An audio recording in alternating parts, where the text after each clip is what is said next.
Bank ఖాతాలో నామినీలకు సంబంధించిన నియమాలలో ఇటీవల ఒక ముఖ్యమైన మార్పు అమలు చేయబడింది. భారత ప్రభుత్వ పార్లమెంటులో బ్యాంకింగ్ చట్టాల సవరణ బిల్లు 2024ను ఆమోదించింది.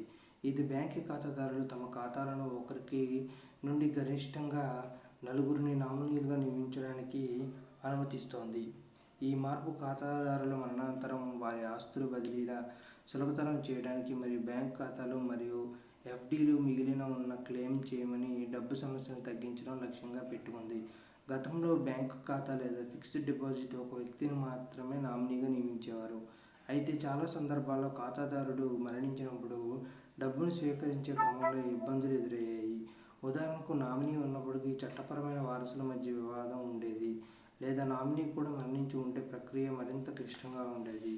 బ్యాంకు చట్టాల సవరణ బిల్లు పార్లమెంటుకు ఆమోదం వల్ల బ్యాంకు ఖాతాదారులు వారి ఖాతాలకు గరిష్టంగా నలుగురు నామినీలను నియమించే అవకాశాన్ని కేంద్ర ప్రభుత్వం ఒక ముఖ్యమైన నిర్ణయం తీసుకుంది.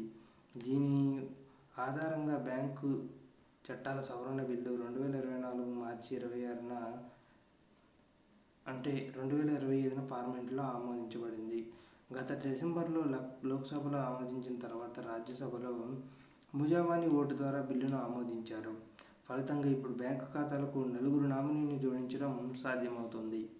ఈ కొత్త నియామకం ప్రకారం బ్యాంకు లేదా ఫిక్స్డ్ డిపాజిట్ కోసం గరిష్టంగా నలుగురు నామినీలుగా ఎంచుకోవచ్చు. ఇది ఖాతాదారులకు మరిన్ని సౌకర్యాలు మరియు ఎంపికలను అందిస్తుంది. దీంతో ఖాతాదారులకు రెండు రకాల నామినేషన్ ఎంపికలు అందుబాటులో ఉంటాయి. మొదటిది వరుస నామినేషన్. ఒక నామినీ వరుసగా మరొక నామినీని సెలెక్ట్ చేసుకునే అవకాశం ఉంది. ఉదాహరణకు 40% ఒక వ్యక్తికి, 30% మరొకరికి, మిగిలిన 30%